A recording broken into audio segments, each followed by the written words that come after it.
La première question orale concerne l'affichage d'opinion et la parole est à Angélique Michel. Je vous remercie. Lors du Conseil du 14 mars 2022, nous vous avons interrogé sur votre politique en matière de lutte contre l'affichage sauvage en période électorale. Vous nous avez précisé que la ville de Paris ne respecte pas ses obligations en matière de surface minimale destinée à l'affichage d'opinion et à la publicité relative aux activités des associations sans but lucratif, telles que définies aux articles du Code de l'environnement.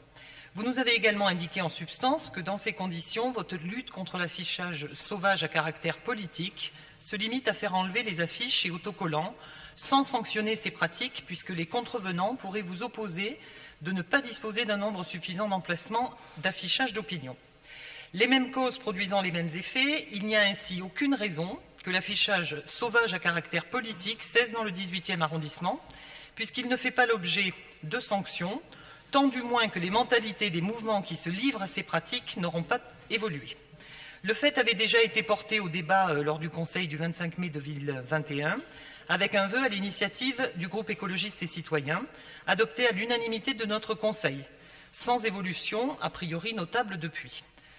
En effet, le recensement Open Data de Paris au début du mois de mai 2022 n'indique toujours que l'existence de 20 panneaux de 2 mètres carrés pour ce type d'affichage, quand le minimum requis pour le 18e arrondissement devrait dépasser les 50 panneaux. Les manquements de la mairie de Paris en ce domaine et sa lenteur à se mettre en conformité contribuent à la pérennisation de la saleté de nos murs et palissades, dénoncée par le mouvement citoyen Saccage Paris et par l'ensemble des riverains. Ainsi, les élus du groupe Changer Paris demandent à Monsieur le maire du 18e arrondissement quelle a été la mise en œuvre de la délibération V18-2021 40.1, combien d'emplacements nouveaux destinés à l'affichage d'opinion et à la publicité relative aux activités des associations sans but lucratif sont programmés, et enfin, à quelle date prévisionnelle le 18e arrondissement respectera les obligations du Code de l'environnement en matière d'affichage d'opinion. Je vous remercie. Merci beaucoup. La parole est à Frédéric Badina-Sarpette.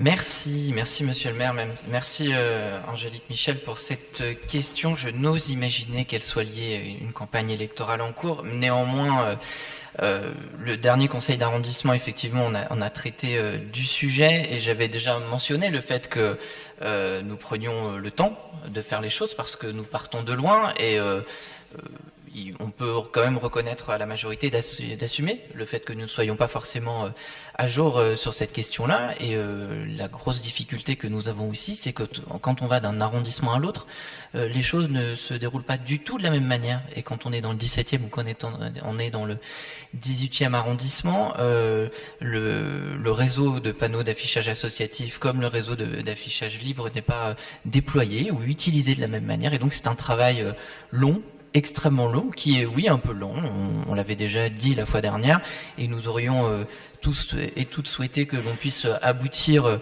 avant ces élections. Néanmoins, on est face à un travail de titan, mais les choses avancent quand même. Je n'ai pas d'horizon à vous donner là maintenant à l'instant. Tout ce que je peux vous dire et vous réaffirmer, c'est que le but du jeu, c'est de se remettre d'équerre. Aujourd'hui, dans le 18e, nous avons un panneau d'affichage libre au sens strict du terme qui est identifié. Nous devrions en avoir 51, vous avez raison, quand vous dites qu'il en faudrait 50 minimum. Nous avons 21 panneaux pour la vie associative, ce qui est pas mal, mais ce qui n'est pas encore tout à fait clair parce que ces panneaux sont sous clé et donc pas totalement accessibles. C'est d'ailleurs ce que le travail de la ville doit pouvoir éclairer. Et puis nous continuons de recenser l'ensemble des dispositifs existants avec surtout, et c'est là où c'est un peu plus compliqué, un état des lieux juridiques et des pratiques en termes de gestion de ces panneaux. C'est ce que je vous disais juste avant. Voilà, je reviendrai pas sur l'histoire de amender ou non les contrevenants. Vous savez très bien ce qui pourrait en coûter au final. Et voilà, même si nous souhaiterions pouvoir régulièrement amender celles et ceux qui ne respectent pas forcément l'espace public, sauf qu'aujourd'hui, si on se met à le faire, a priori, on risque de se retrouver quand même avec une petite guérilla juridique. Et je pense qu'on a moins de temps à perdre à travailler sur un déploiement d'un nouveau panneau, un nouveau réseau de panneaux, que de faire la chasse de cette manière-là. Je précise juste une chose enfin, parce que c'est important de se le dire en période électorale malgré tout, c'est que tous les signalements qui sont faits dans ma rue aujourd'hui sont traités. Voilà, ils sont traités. Certains sont plus longs que d'autres parce que forcément sur certains murs c'est plus difficile, mais nous le faisons absolument sans aucune complaisance pour qui que ce soit. Nous le traitons. C'est un sujet qui est important pour le maire et moi en matière d'entretien de l'espace public. Et je peux vous assurer que ça fait l'objet d'une vigilance absolue, donc nous allons continuer et je peux vous dire enfin que nous faisons le point quand même, parce qu'il faut un peu d'horizon, avec le cabinet d'Anouche Toragnan dans le cadre du Conseil de Paris, des discussions off du Conseil de Paris pour avoir cet horizon, et je ne manquerai pas de revenir vers vous, pas forcément au Conseil d'arrondissement, mais peut-être plus directement, si ça vous va, et comme ça on s'en reparlera. Merci. Merci de deux éléments supplémentaires, un de fond et un plus pour sourire. L'élément de fond, c'est que c'est vrai que la loi prévoit un nombre de panneaux par habitant. La réalité, c'est que dans nos grandes villes denses, la loi ferait mieux de prévoir un nombre de panneaux par kilomètre carré de voirie, parce que en réalité, on n'est jamais très loin d'un panneau et on n'est pas obligé d'en développer autant que ce qui est prévu par la loi pour assurer une information des citoyens. Enfin, c'est la loi et il faut qu'on essaye au maximum de s'y conformer. Deuxième élément, je constate quand même d'abord une augmentation du nombre des mouvements ou partis politiques qui ont décidé de ne pas recourir à l'affichage sauvage, et donc je les en remercie. Je crois d'ailleurs que c'est pas inefficace électoralement de ne pas coller n'importe comment. Et d'ailleurs, je constate une décorrélation assez nette entre le nombre d'affiches et le nombre d'électeurs, ce qui doit bien vouloir dire que les deux ne sont pas complètement liés.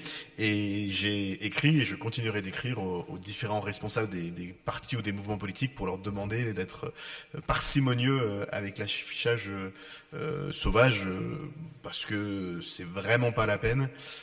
Moi, j'ai vécu dans ma vie militante ces grandes guerres de l'affichage. C'est vrai que je me suis beaucoup amusé. Ça amuse beaucoup les militants, ça amuse un tout petit peu moins les habitants et donc les électrices et les électeurs.